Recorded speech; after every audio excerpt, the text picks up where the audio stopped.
Selrak says, have parents sometimes been criminally involved as well? Or will this happen eventually? It would be interesting. Sorry to ask such a horrifying question. Not that there's anything new about terrible parents. It's just it's a whole new form of it.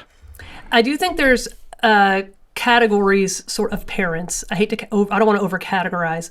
There are parents who are duped into it, and they really trust doctors, and they really trust teachers, and they do believe it's suicide or surgery.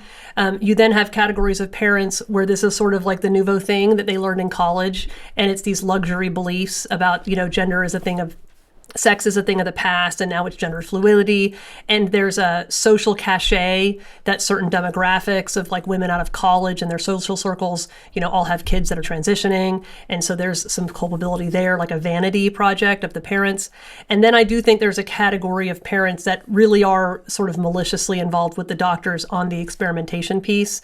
And that's the smallest probably category. Yeah. Regardless, under the law, I think that, prosecutors would have a discretion of whom that they would want to prosecute. And I would like to imagine that to the extent a parent could ever be prosecuted, that they would use their discretion to only go after the worst of the worst.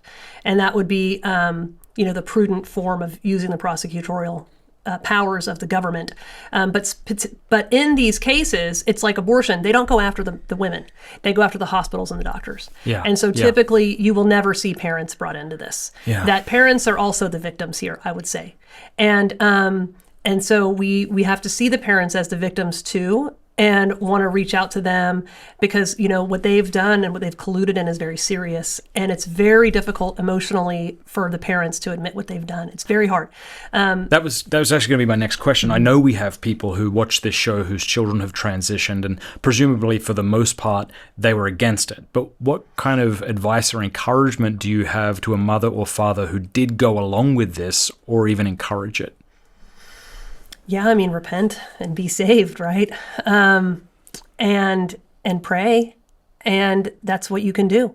And you want to try to keep those paths of conversation open. I know parents. There's a great network of parents that I know of across the country that are connected, and they have Zoom calls, and they have new parents reach out to them and join the calls, and have a community of parents that advise one another.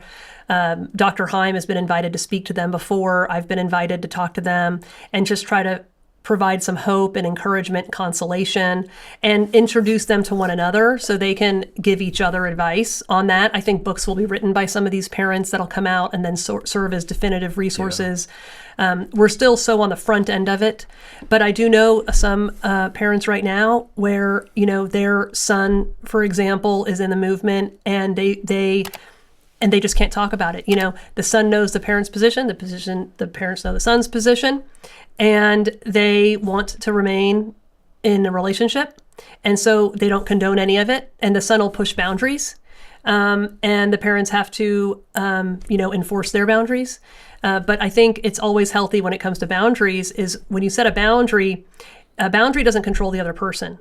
We can't control other people. And so boundaries for us is how do you control yourself? And so, we in our house, we don't indulge this ideology, So when you come here, let's talk about other things. Mm-hmm. That's what we talk about in our house.